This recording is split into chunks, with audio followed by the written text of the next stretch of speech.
अब यहां पर हम डेल एक्स निकालना है हमको, बराबर कितना आएगा, h upon 4πm into delta we. बात समझ में आ रही है? अब इसके अंदर देखो जरा, 6.63 into 10 to the power minus 34 बोलो, अपॉन में 4 इंटू 22/7 ऐसा लिख सकते हैं, इंटू मास, मास किसका आएगा, इलेक्ट्रॉन का, तो 9.1 into 10 to the power minus 31 into 6.62 into 10 to the power 4, इसे सॉल्व करना है।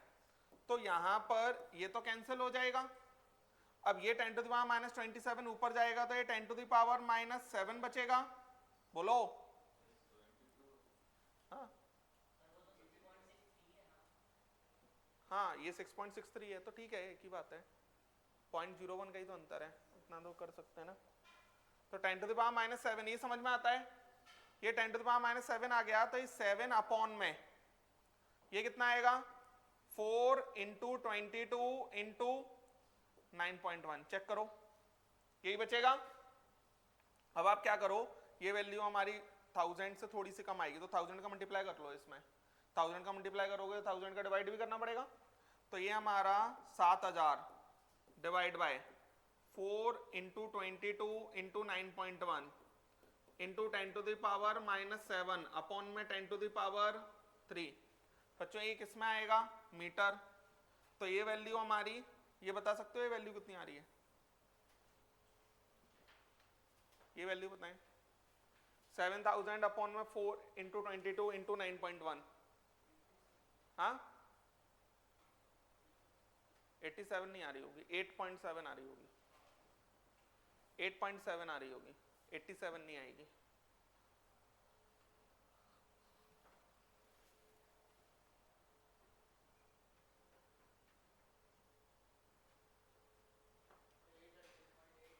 नहीं 800 नहीं आएगी, हाँ डिनोमिनेटर में आ रहा होगा तो ये 8.7 आएगा। तो ये हमारा 8.7 into 10 to the power minus 10 metre. तो ये अगर हम वैल्यू निकाल लेंगे तो ये तो हम जानते ही हैं, 1 metre equal to 10 to the power 1 metre equal to 10 to the power 10 angstrom. तो ये आ जाएगा 8.7 एंगस्ट्रॉम।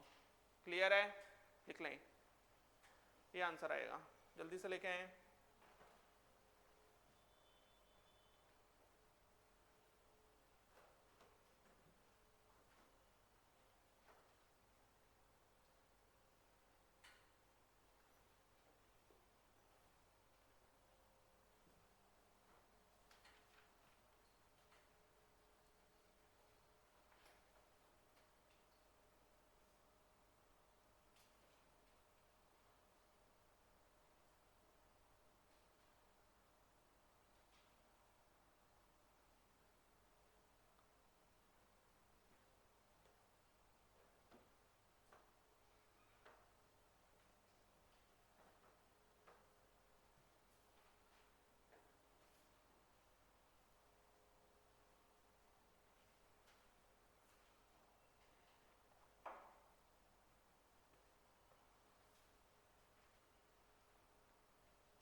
चलें, समझ गए। अब देखो आगे चलते हैं, हटाऊं ये। According to de Broglie electron के दो नेचर आ रहे हैं बच्चों, एक नेचर तो है वेव नेचर, है ना, और दूसरा नेचर क्या है, देखो मेनली हमको पढ़ना है क्वांटम नंबर। क्वांटम नंबर आए कहां से है, बस वो चीज बता रहा हूं मैं अभी। तो इलेक्ट्रॉन के दो नेचर हैं, एक वेव नेचर और एक पार्टिकल नेचर। तो एक वेव नेचर है और एक पार्टिकल नेचर है, लेकिन क्योंकि इलेक्ट्रॉन का मास बहुत नेग्लिजिबल होता है और माइक्रोस्कोपिक मूविंग पार्टिकल है तो वेव नेचर इसका डोमिनेटिंग होता है। डोमिनेटिंग नेचर कौन सा होगा इलेक्ट्रॉन का? Wave nature. और अकॉर्डिंग टू हाइजेनबर्ग इलेक्ट्रॉन की एग्जैक्ट पोजीशन तो हम बता ही नहीं सकते। ये बात समझ में आया? अब एक मॉडल आया, उस मॉडल से कुछ सॉल्यूशंस निकले, उसके उन सॉल्यूशंस को या कांस्टेंट्स को क्वांटम नंबर कहा जाता है। अब वो मॉडल कौन सा है? वो मॉडल हमें पढ़ना है wave mechanical model of an atom. Wave mechanical model of an atom. लिखें ये wave mechanical model of an atom.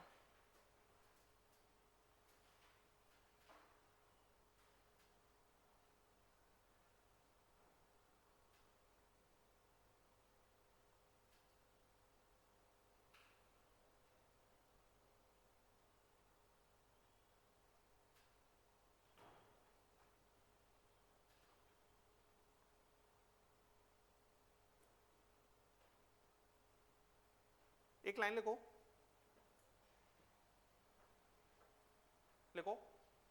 This model, wave mechanical model में लिखें this model is proposed by Schrodinger. Schrodinger spelling लिख देता हूं,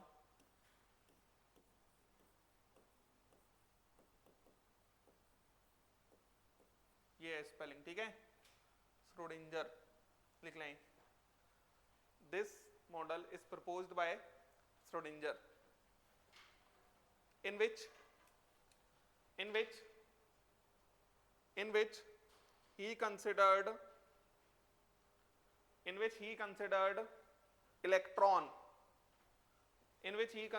electron like a wave due to its negligible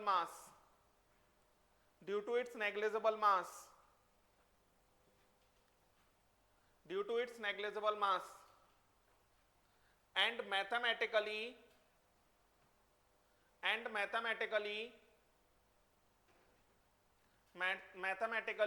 derived an equation named as Schrodinger wave equation. Schrodinger wave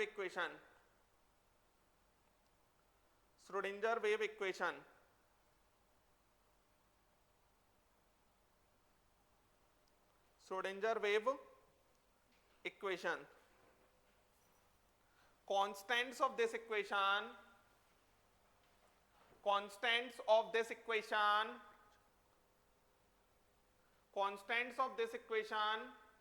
are known as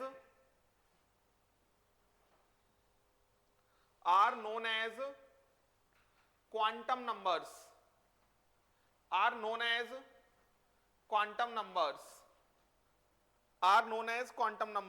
and its solutions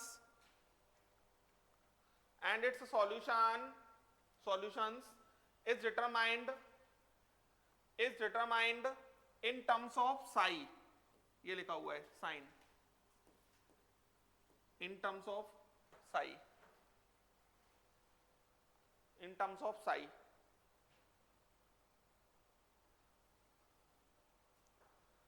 line लिखो एक और, psi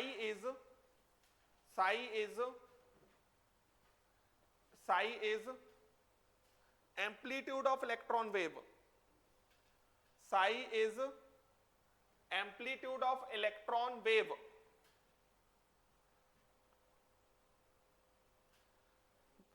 Psi is called amplitude of electron wave. It is called wave function.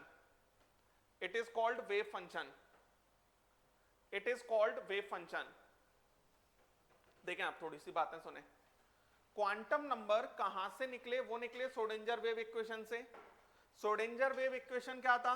ये रहा, delta 2 psi by del x square plus, कोई tension मत लेना इसको देख के, delta 2 psi by del y square plus delta two psi by del z square plus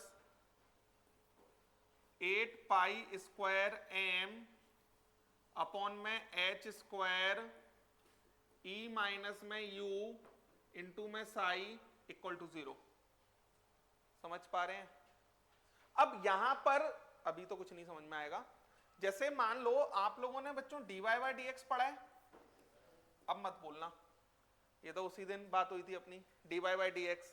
अब ये जो dy बाय dx होता है इसमें एक और बार डिफरेंशियल कर दो, that is d2y by dx square, that is d2y by dx square. d की जगह पर यहां पर डेल्टा लिखा है, ये डेल्टा को कुछ नहीं कहा जाता, पार्शियल डिफरेंशियल कहा जाता है। कैसे क्या क्यों होता है छोड़ो सब। इस इक्वेशन के जो सॉल्यूशन निकला वो साई के टर्म में निकला। किस फॉर्म में निकला? साई के टर्म में। और साई कुछ नहीं होता, जो इलेक्ट्रॉन, इलेक्ट्रॉन को हमने वेव माना है, वेव नेचर माना है, तो वेव नेचर जो होगा ये जो ये साई होता है, एम्पलीट्यूड, टॉप मोस्ट पोजीशन। ये बात समझ में आया? That is amplitude of electron wave. इस इक्वेशन से जो कांस्टेंट निकले उनको क्वांटम नंबर कहा जाता है। क्वांटम नंबर क्या बताएगा हमको? क्वांटम नंबर किसी भी एटम के अंदर इलेक्ट्रॉन का पता बताता है। क्या बताता है? इलेक्ट्रॉन का पता किसी भी एटम के अंदर। तो हमको मेनली अभी क्वांटम नंबर ही पढ़ना है। यहां पर मैं ये बता देता हूं, m क्या होता है? Mass of electron, mass of electron. E क्या है? Total energy associated, total energy associated with electron. और U क्या है? Potential energy associated with electron. लिख लें। तो इससे जो कांस्टेंट निकलते हैं वो क्वांटम नंबर कहलाते हैं। बस इतनी सी बात समझो अभी, तो इसको देख के कोई टेंशन नहीं लेनी है। इस इक्वेशन का जो सॉल्यूशन है वो किस फॉर्म में निकलेगा? साई के फॉर्म में। अभी इस पर हम बात करेंगे आगे, लेकिन क्वांटम नंबर पढ़ाने के बाद।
चले आगे। अब हम बात करते हैं बच्चों quantum numbers.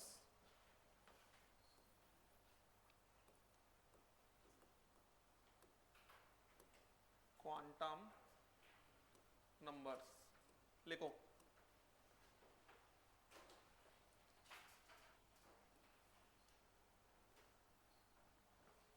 Quantum numbers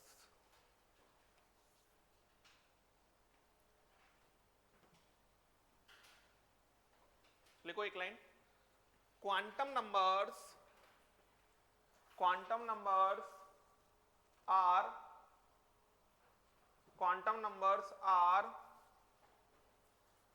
constants of quantum numbers are constants of Schrodinger wave equation. Constants of Schrodinger wave equation ये अभी बताया मैंने. They are used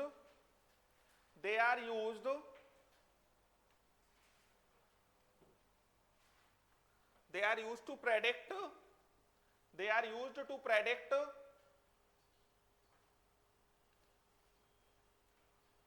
predict position and energy. They are used to predict position and energy associated with an electron.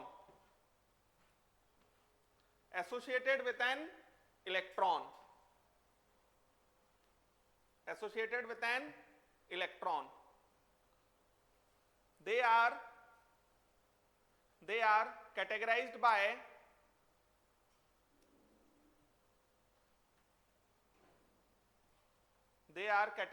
by following set of quantum numbers.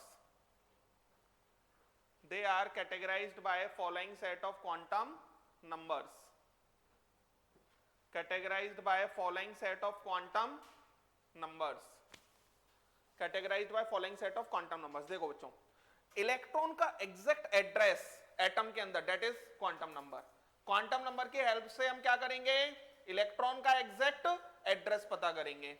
अब ये quantum number कौन कौन से होते हैं? सबसे पहला होता है principal quantum number. Principal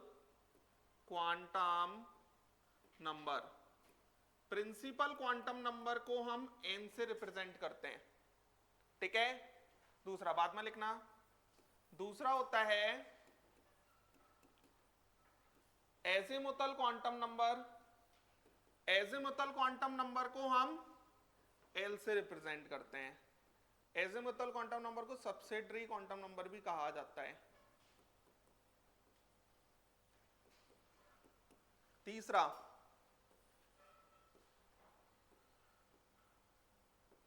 magnetic quantum number को m से रिप्रेजेंट किया जाएगा. चौथा स्पिन क्वांटम नंबर को s से रिप्रेजेंट करते हैं. क्लियर है बच्चों? ये जो चार क्वांटम नंबर हैं, इनसे हम इलेक्ट्रॉन का क्या बताते हैं? एड्रेस. और पता है आपको, ये तीन क्वांटम नंबर तो constants of Schrodinger wave equation है. Constants of Schrodinger wave equation, मतलब श्रोडिंगर वेव इक्वेशन से डेराइव किए गए हैं ये, ऐसा कह सकते हैं. श्रोडिंगर वेव इक्वेशन के कई सारे कांस्टेंट्स और सॉल्यूशंस निकले, लेकिन उनमें से हमारे जो काम किए थे वो हमने डेराइव कर लिए, ऐसा समझ सकते हैं. बात समझ में आ रहा है ना? अब यहां पर ये हमारा क्या होता है? Arbitrary constant.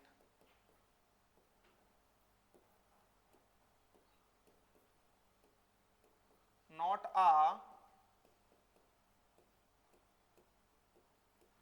Schrodinger wave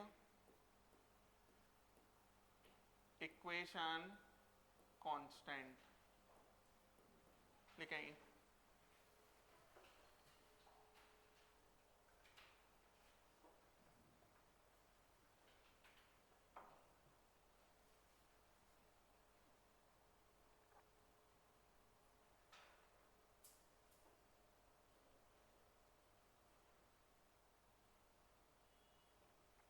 constants या solutions of Schrodinger wave equation भी कह सकते हैं. एक सॉल्यूशन थोड़ी आया, कई सारे सॉल्यूशंस आए श्रोडिंगर वेव इक्वेशन के, है ना?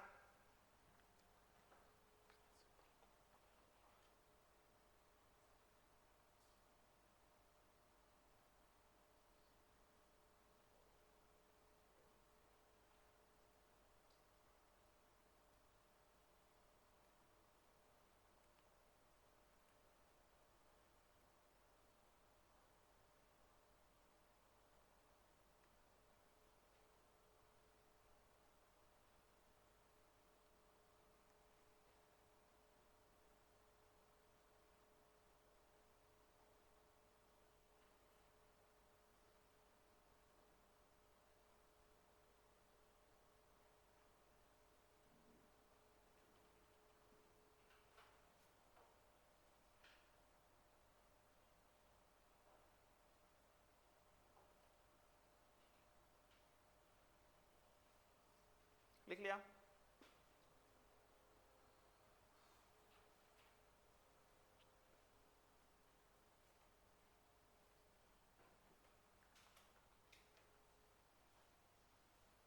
चले आगे।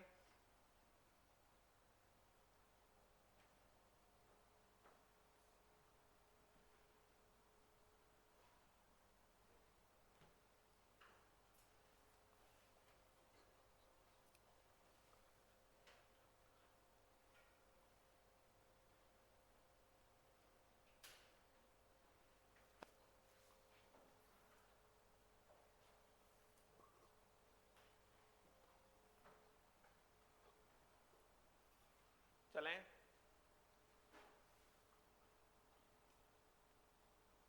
पहला लिखो principal quantum number. Principal quantum number लिखो, this quantum number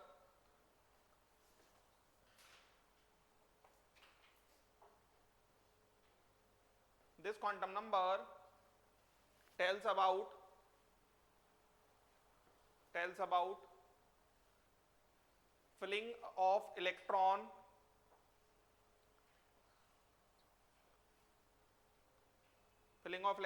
in a cell or energy level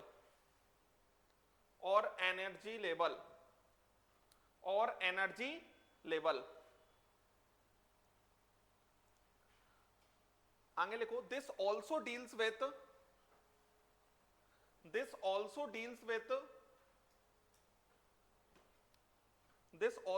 with size or volume of electron cloud.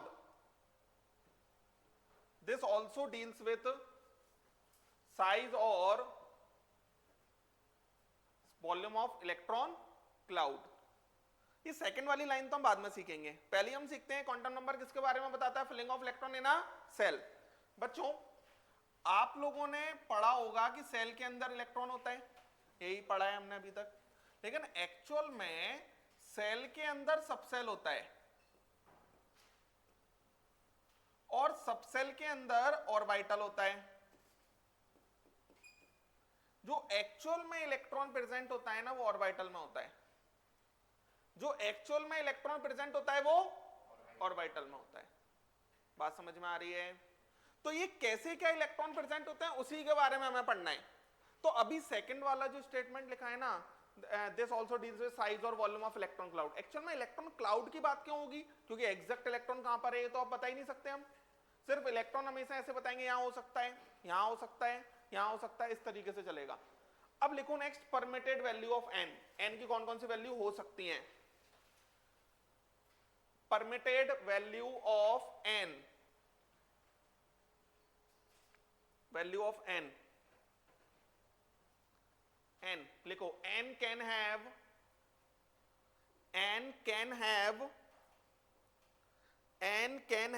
any positive integral value, n can have any positive integral value,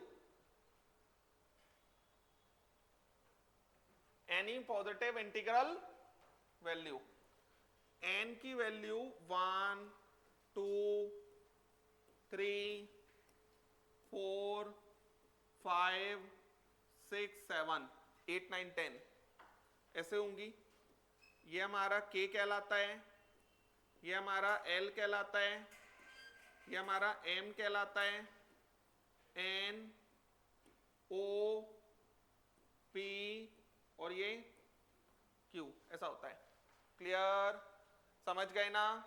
तो n की 1 2 3 4 5 6 7 8 9 10 ऐसे values possible है। ये बात समझ में आ रहा है? ये तो जानते होंगे, लिख लें।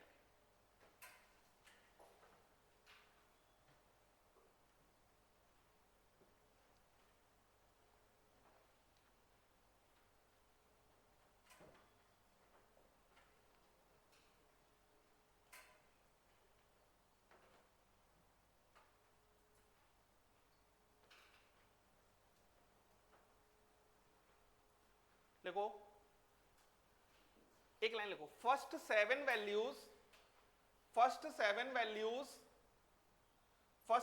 Values of n first 7 values of n are well defined. First 7 values of n are well defined. Are well defined and represent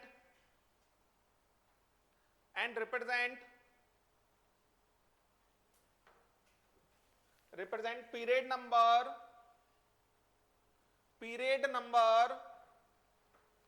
of atom of elements in a periodic table. Represents period number of atom of elements in the periodic table. बच्चों periodic table देखी है सबने? periodic table में जो कितने period होते हैं? 7. अरे ऐसे में 7 होते हैं ना, 1 2 3 4 5 6 7. नहीं देखी periodic table कभी?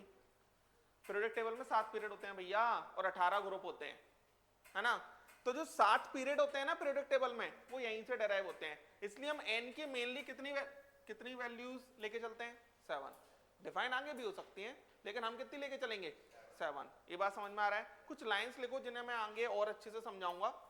For any value of n, for any value of n की किसी भी वैल्यू के लिए लाइन चेंज करके लिखना, टोटल नंबर ऑफ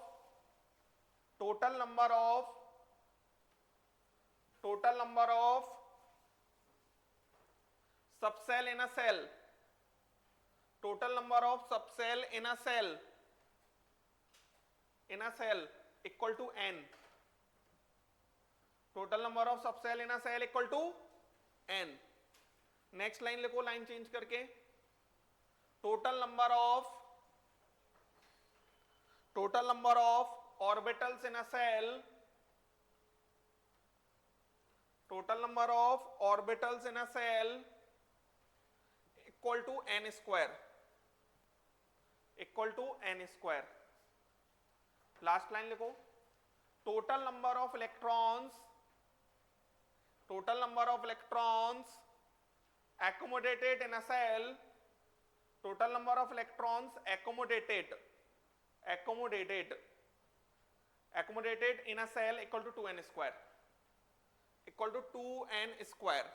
ये सारी लाइंस को अभी मैं आपको वेरीफाई कराऊंगा, जितनी भी लिखी हुई हैं अभी लिखी रहने दो. नेक्स्ट लिखो एजिमुथल क्वांटम नंबर. हाँ, total number of electrons accommodated in a shell equal to 2n square.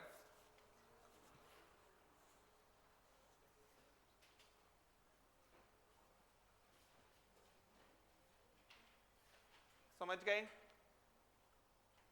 Next लिखो azimuthal quantum number.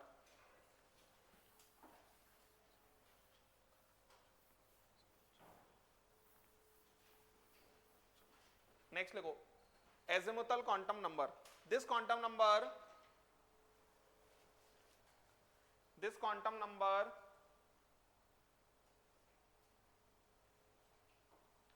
tells about filling of electron. This quantum number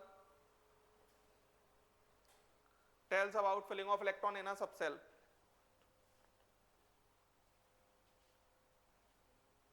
Filling of electron in a subcell. It also deals with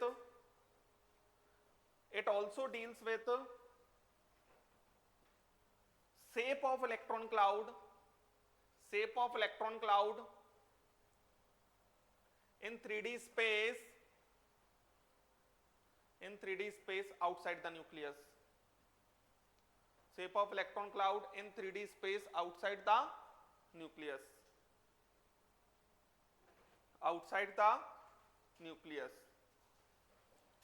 Shape of electron cloud in 3D space outside the nucleus. देखो जरा, अब यहां पर भी दूसरी line हम बाद में, लेकिन यहां पर पहली लाइन इंपॉर्टेंट है. ये क्या बताता है? Filling of electron in a subshell. पहले वाले ने क्या बताया था? सेल. इस वाले ने क्या बताया है? सबसेल. थोड़ा समझना, यहां पर permitted value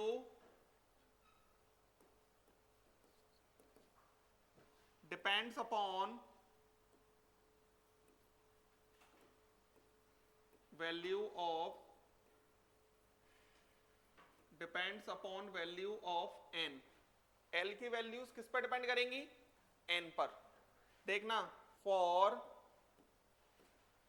any value of n, n की किसी भी वैल्यू के लिए value of l equal to 0 से लेके n-1 तक इंटीग्रल वैल्यूज,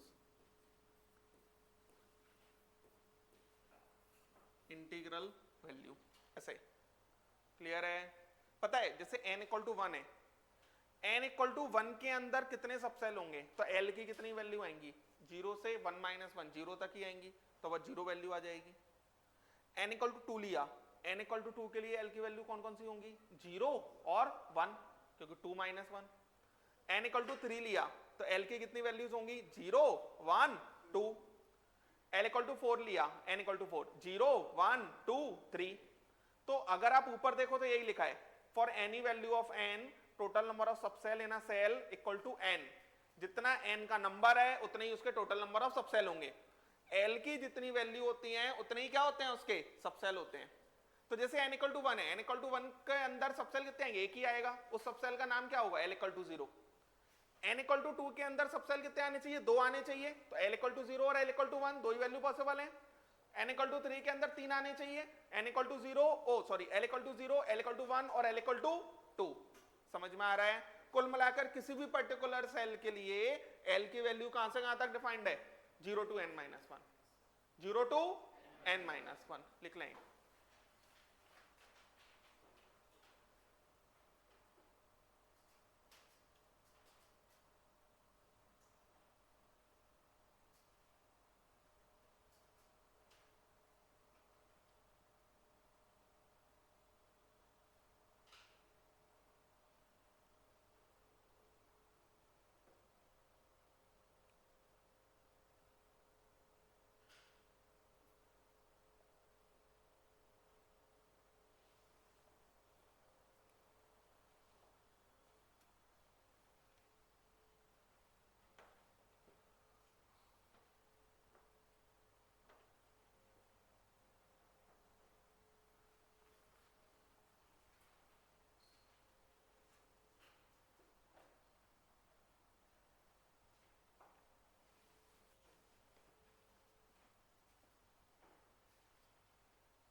चलें, एक लाइन लिखो, azimuthal quantum number,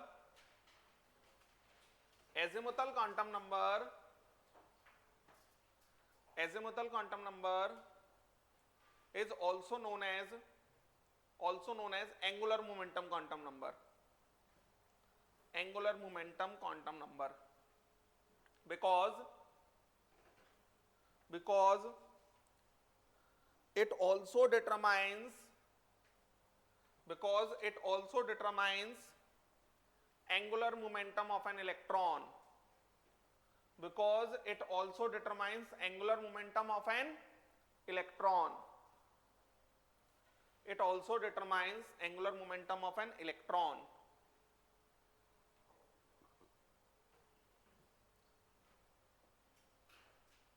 angular momentum of an electron।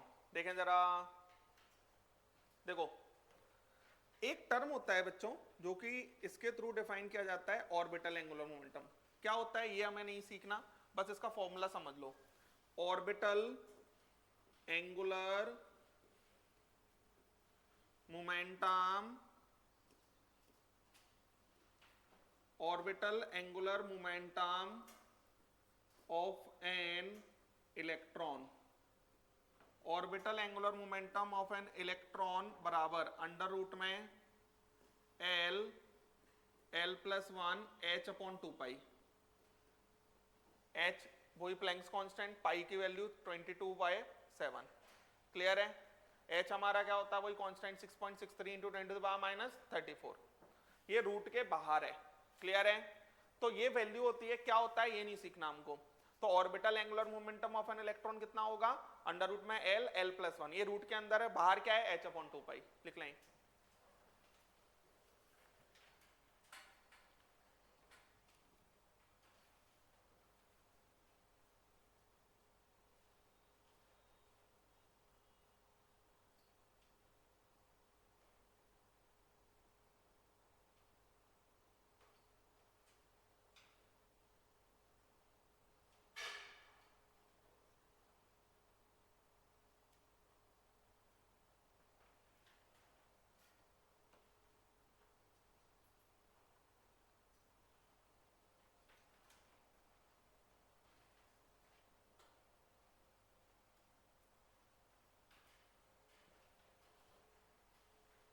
चले आगे next, magnetic quantum number, magnetic quantum number, magnetic quantum number, number लिखो, this quantum number, this quantum number tells about filling of electron in a subcell, filling of electron in an orbital, subcell तो हो चुका ना, filling of electron in an orbital. आगे लिखो, this also deals with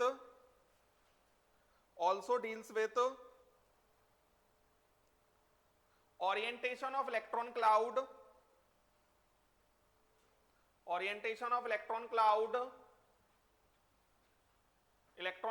along x, y and z direction,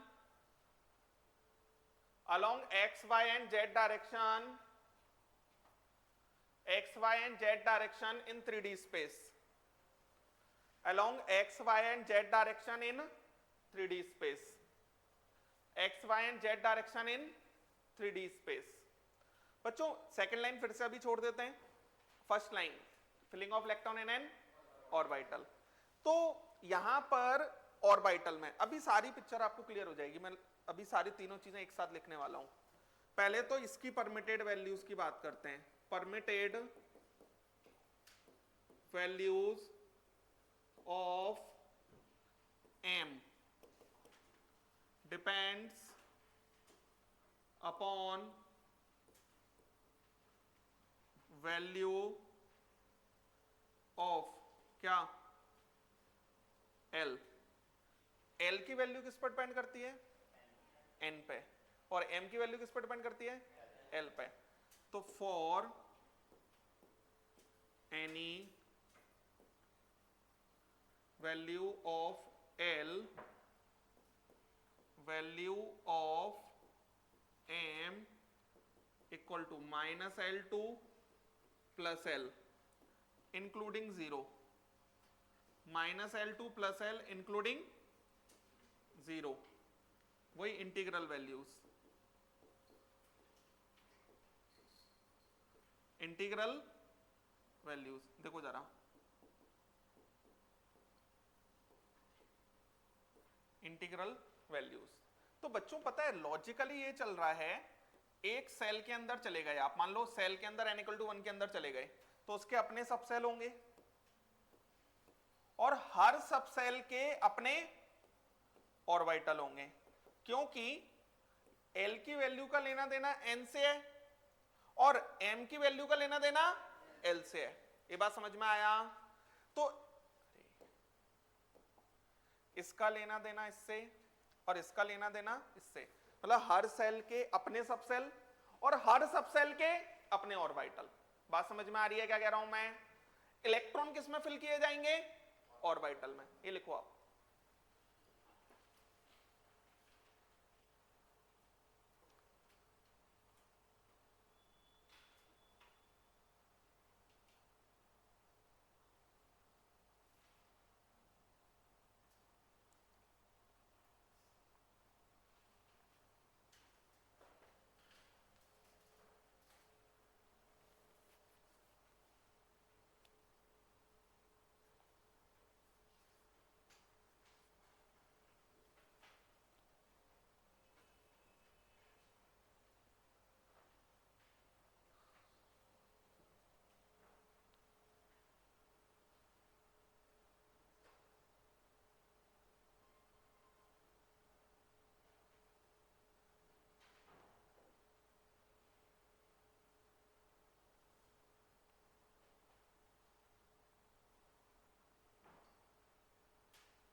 चले आगे। अब देखो बच्चों, हटा दूं नहीं सब, लिख लिया ना। अब देखो, जैसे n इक्वल टू 1 है तो सेल नंबर है ये। अब n इक्वल टू 1 के अंदर l की एक ही वैल्यू पॉसिबल है, 0। l इक्वल टू 0 के लिए m की वैल्यूज -l2 प्लस l, तो -0 प्लस 0 और 0 एक ही बात है।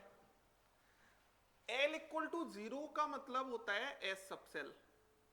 l इक्वल टू 0 का मतलब क्या होता है? s subshell. यहां पर एक ही वैल्यू आया तो एक ऐसा स्क्वायर ब्रैकेट बना दिया जाएगा और इस ब्रैकेट को ऑर्बिटल कहा जाता है। क्या कहा जाएगा? ऑर्बिटल। बात समझ पा रहे हैं? n इक्वल टू 2 लिया मैंने, n इक्वल टू 2 लूंगा तो l इक्वल टू 0 और l इक्वल टू 1। हर सेल के अपने सबसेल, यही बोला मैंने। n इक्वल टू 1 का एक सबसेल था, n इक्वल टू 2 के दो सबसेल। l इक्वल टू 0 का मतलब s होता है और l इक्वल टू 1 का मतलब p होता है। अब हर सबसेल के अपने ऑर्बिटल, हर सबसेल के अपने ऑर्बिटल। ये हमारा m इक्वल टू 0, यहां पर -1 0 +1, तो इसके 3 बनाऊंगा, 3 ऐसे बना दिए जाएंगे। बोलो आ रहा है समझ? फिर मैं चलता हूं n इक्वल टू 3 के पास। n इक्वल टू 3 के पास गया, l equal to 0, l equal to 1 और l इक्वल टू 2। ये s हो गया, ये p हो गया और ये d हो गया। बोले कोई तकलीफ हो आपको तो? नाम है सिर्फ, और कुछ नहीं है। SPD सिर्फ क्या है? नाम है, इसके अलावा कुछ नहीं है। ज्यादा कंफ्यूज नहीं होना। l इक्वल टू 0 को नाम दे दिया s, l इक्वल टू 1 को नाम दे दिया p। बोलो। तो l equal to 0, m equal to 0, l equal to 1, -1 0 +1, l equal to 2, -2 -1 0 +1 +2। यहां पर एक orbital,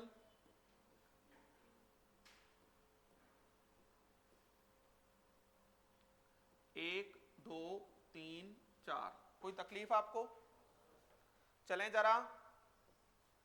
n equal to 4,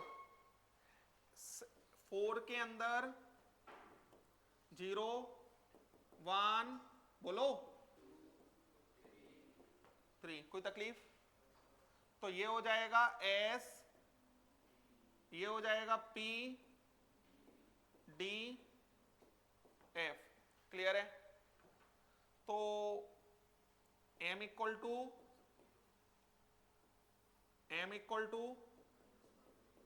-1 0 +1,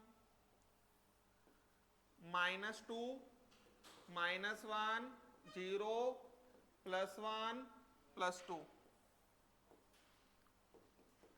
-3 -2 -1 0 +1 +2 +3। Clear है? यहां पर 1, यहां पर 3, यहां पर 5, यहां पर 1 2 3 4 5 6 7। क्लियर है? नहीं 8 हो गई, 7 ही है ना? अब यहां पर है क्या? जैसे 1 के s का ऑर्बिटल, इसको 1s लिखा जाएगा, ठीक है? 2 के s का ऑर्बिटल 2s, ऐसे ही इसको 3s 3p 3d 4s 4p 4d 4f। ठीक है? पता है बच्चों कि ऑर्बिटल किसी का भी हो, हर ऑर्बिटल में कितने इलेक्ट्रॉन रखे जा सकते हैं? 2। हर ऑर्बिटल में कितने इलेक्ट्रॉन रखे जा सकते हैं? 2। अब अगर आपसे मैं कहता हूं कि 1s में कितने इलेक्ट्रॉन रखोगे? 2 ही रखोगे। और n इक्वल टू 1 के अंदर ऑर्बिटल कितने हैं? एक है। मैंने आपको सिखाया for any value of n total number of subshell in a shell equal to n, तो वो लाइन तो यहाँ 1 के लिए 1 होगा, 2 के लिए 2 होंगे, 3 के लिए 3 होंगे, 4 के लिए 4 होंगे, 5 के लिए 5 होंगे, 6 के लिए 6 होंगे। फिर लिखा total number of orbitals in a shell equal to n square, तो n इक्वल टू 1 का 1 स्क्वायर, 1 स्क्वायर मतलब एक ऑर्बिटल होना चाहिए, एक ही है। n इक्वल टू 2 का मतलब 2 स्क्वायर, 4 होने चाहिए, 4। अरे 1 और 3 4 हो गए ना। n इक्वल टू 3 का मतलब 9 होने चाहिए, 3 का स्क्वायर 9 होता है, तो 1 3 4 और 5 9 हो गया। n इक्वल टू 4 का मतलब 16, तो 1 3 4 5 9 और 7 16। अरे समझ में आया? हर एक ऑर्बिटल में कितने इलेक्ट्रॉन रखे जा सकते हैं? 2। तो यहां पर जैसे अगर मैं आपसे कहता हूं, इसलिए लिखा हुआ total number of electrons accumulated in a shell equal to कितना? 2n square. तो ऑर्बिटल होगा n स्क्वायर, हर ऑर्बिटल में 2 इलेक्ट्रॉन भरोगे, तो एक सेल के अंदर कितने इलेक्ट्रॉन भर सकते हैं? 2n square. अरे बोलो कितने भर सकते हैं? 2n square. क्लियर है मामला? समझ आया? तो ये पूरी कहानी है। हर सेल का सबसेल से लेना देना होगा, हर सबसेल का अपना ऑर्बिटल होगा, हर सबसेल का अपना ऑर्बिटल होगा। क्लियर है? इतना लिखो आप।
हर सेल का अपना एक सबसेल, अपने सबसेल्स होंगे और हर सबसेल के अपने ऑर्बिटल्स होंगे।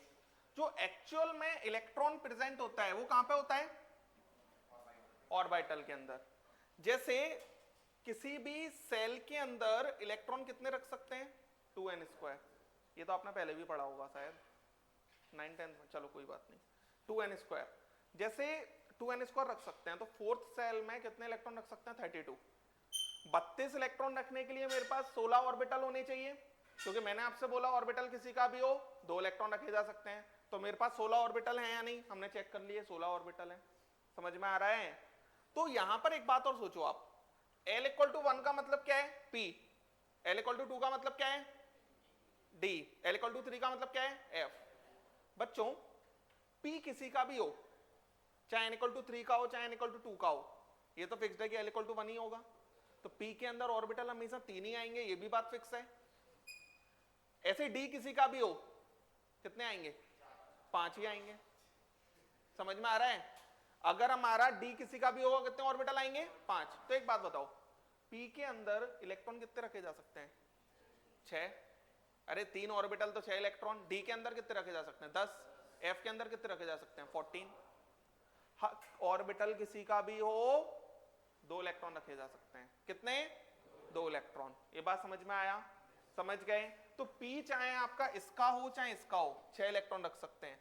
D चाहे इसका हो चाहे इसका हो 10 इलेक्ट्रॉन रख सकते हैं। S किसी का भी हो 2 इलेक्ट्रॉन रख सकते हैं। समझ में आ रहा है? एक लाइन लिखो, any orbital of a subcell, any orbital of a subcell, any orbital of a subcell can accommodate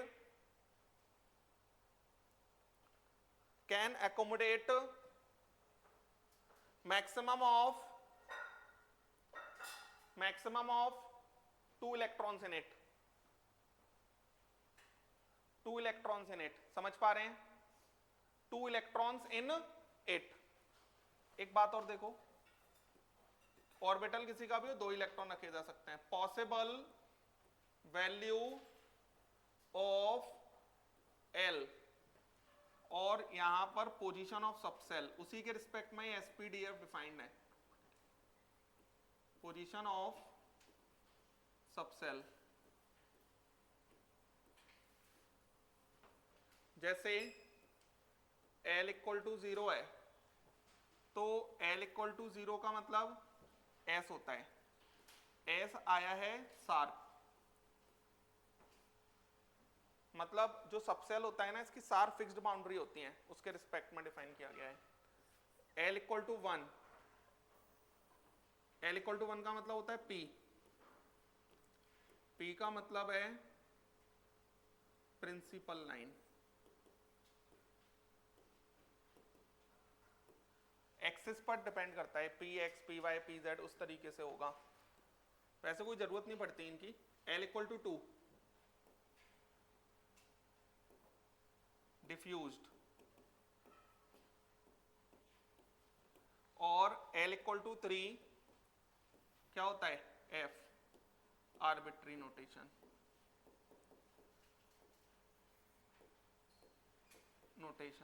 बच्चों आपका कोई लेना देना ही नहीं है इनसे, वो तो बस मैं लिखवा दिया।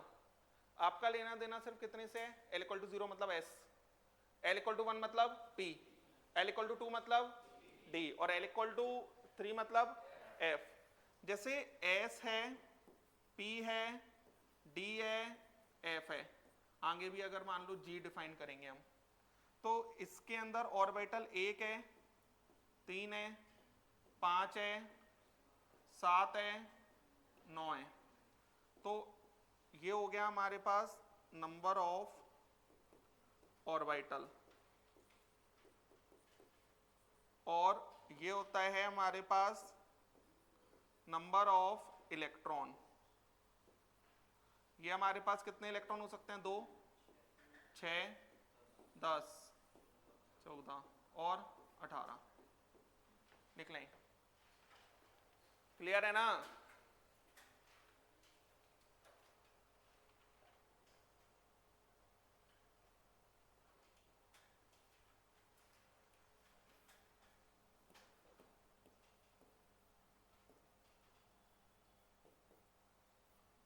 फंडामेंटल लिखना है इसको।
चलें,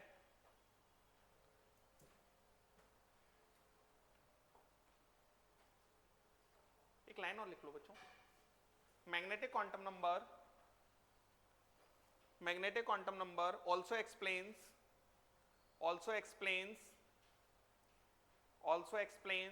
Zeeman and Stark effect. Magnetic quantum number also explains Zeeman and Stark effect. लिखो जीमन अफेक्ट क्या होता है ये? जीमन अफेक्ट बताया होगा ये मैंने पहले, बोहर्स से रिलेट करके ही है ये, है ना? नाइल लिख लो बस। जीमन अफेक्ट लिखो, स्प्लिटिंग ऑफ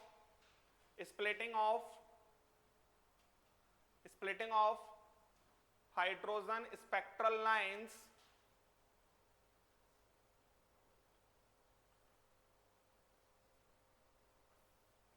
under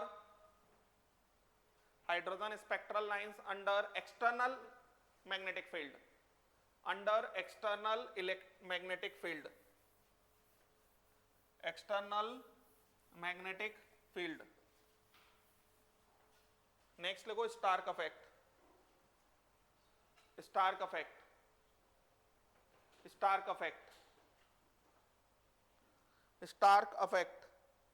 लिखो, स्प्लिटिंग ऑफ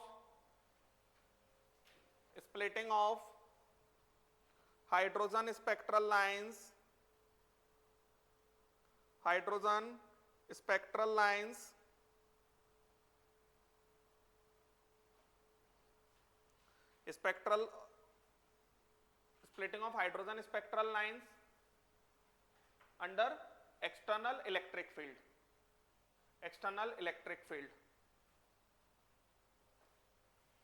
फील्ड, ठीक है? ये तो आप नाम याद रख लो। नेक्स्ट लोगों बच्चों स्पिन क्वांटम नंबर, ये सीखना है हमको। स्पिन क्वांटम नंबर किससे रिप्रेजेंट करते हैं? एस से। लिखो, इस क्वांटम नंबर का श्रोडिंगर वेव इक्वेशन से कोई लेना देना नहीं है। लिखो, this quantum number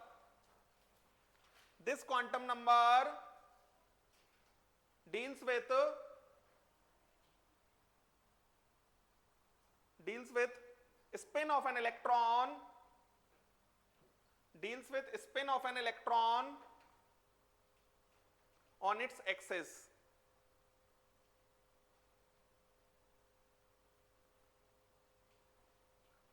axis. It is an arbitrary constant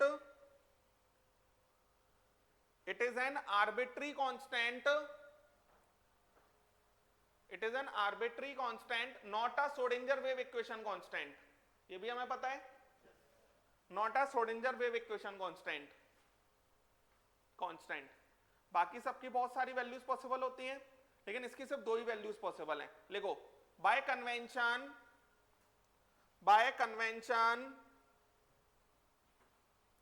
convention plus half value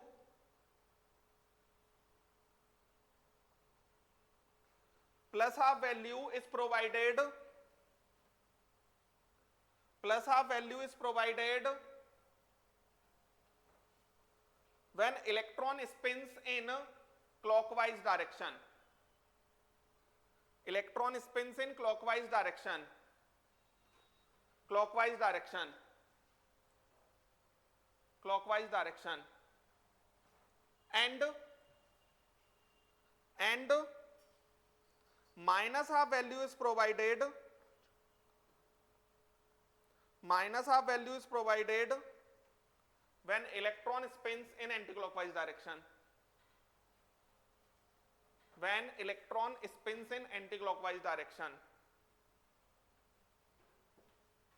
when electron spins in anticlockwise direction,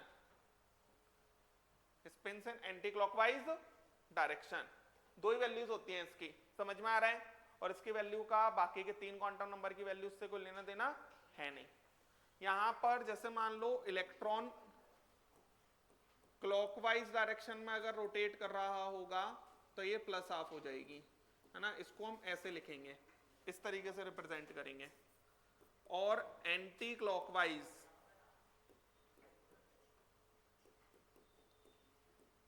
minus half, इसको हम ऐसे लिखेंगे, लिख लें। तो दो ही वैल्यूज होती हैं इसकी, एक प्लस हाफ और एक माइनस हाफ। ऐसा एज्यूम करके चल रहे हैं कि इलेक्ट्रॉन अगर क्लॉकवाइज डायरेक्शन में रोटेट करेगा तो प्लस हाफ ले लो, नहीं तो एंटी क्लॉकवाइज तो माइनस हाफ। ऐसा कोई फिक्स नहीं है वैसे।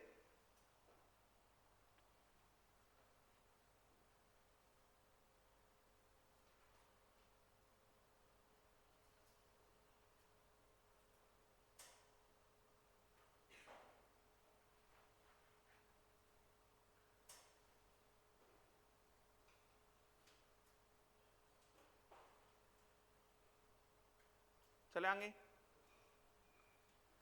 एक लाइन और लिखो, this quantum number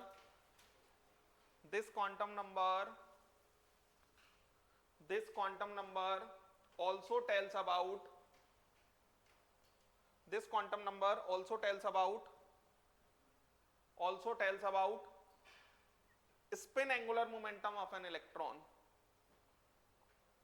also tells about spin angular momentum of an electron,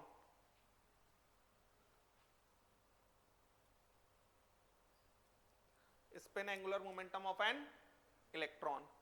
जैसे ऑर्बिटल एंगुलर मोमेंटम डिफाइन किया था ना, वैसे स्पिन एंगुलर मोमेंटम भी डिफाइन होता है। स्पिन एंगुलर मोमेंटम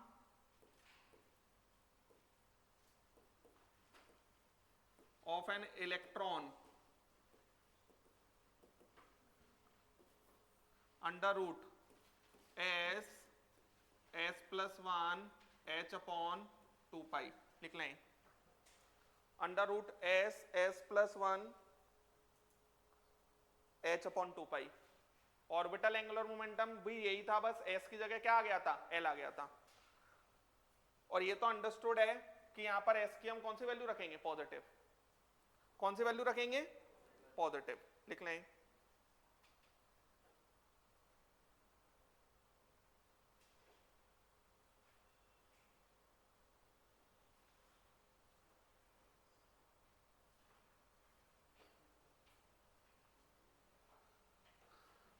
तो यहां पर पूरा जो हमारा क्वांटम नंबर है वो सिर्फ तीन चीजों पर चल रहा है बच्चों, सेल, दूसरा सबसेल, और तीसरा ऑर्बिटल। स्पिन क्वांटम नंबर की तो टोटल कितनी वैल्यूज आई, दो ही वैल्यू हैं, एक प्लस हाफ और एक माइनस हाफ। सेल को हमने किससे रिप्रेजेंट किया, n से, सबसेल को किससे रिप्रेजेंट किया, l से। ऑर्बिटल को किससे रिप्रेजेंट किया, m से। n की तो ठीक है अपनी वैल्यू होगी, n की वैल्यू किसी पे डिपेंड नहीं करती है, n की वैल्यू किसी पे डिपेंड नहीं करती। l की वैल्यू किसी भी सब सेल के लिए किसी भी सेल के लिए 0 से n-1, और m की वैल्यू किसी भी सब सेल के लिए -L2 + L इंक्लूडिंग 0। कुल मिलाकर हर सेल का अपना सबसेल और हर सबसेल का अपना ऑर्बिटल। ये बात समझ में आया? कुछ बातें फिक्स हैं, L = 0 मतलब S, L = 1 मतलब P, L = 2 मतलब D, L = 3 मतलब F। अगर L = 3 लिखा है तो L = 3 में ऑर्बिटल्स कितने हो गए, जितनी m की वैल्यू। तो वो किसी भी सेल में सबसेल कितने होते हैं, जितनी उसकी पॉसिबल वैल्यूज होंगी, और पॉसिबल वैल्यू कहां से कहां तक होती है, 0 से n-1 तक। और हर सबसेल के ऑर्बिटल्स कितने होते हैं, जितने उस सबसेल के m की वैल्यूज होंगी। जैसे L = 0 की तो एक ही वैल्यू निकलेगी, L = 1 की 3 निकलेंगी, L = 2 की 5, L = 3 की 7, L = 4 की 9, L = 5 की 11, ऐसे चलता है 1 3 5 7 9 11। और हर ऑर्बिटल किसी का भी हो, कितने इलेक्ट्रॉन भरे जा सकते हैं, 2 इलेक्ट्रॉन भरे जा सकते हैं, तो उसके करस्पॉन्डिंग इलेक्ट्रॉन लिख सकते हैं हम। अरे समझ आ गया सभी को? तो ये पूरा क्वांटम नंबर है, इस तरीके से हमको सारे इलेक्ट्रॉन्स पता लग जाएंगे। अब होगा क्या, नेक्स्ट टर्न पर मैं क्या पढ़ाऊंगा, पहले तो ये जो S P D ये सब दिख रहा है ना आपको, इनके पहले हम शेप पढ़ेंगे। क्या पढ़ेंगे, शेप। तो इन सब के पहले हम शेप पढ़ेंगे कि S ऑर्बिटल का शेप कैसा होता है, P ऑर्बिटल का शेप कैसा होता है, D ऑर्बिटल का शेप कैसा होता है, ये सारे शेप्स पढ़ेंगे।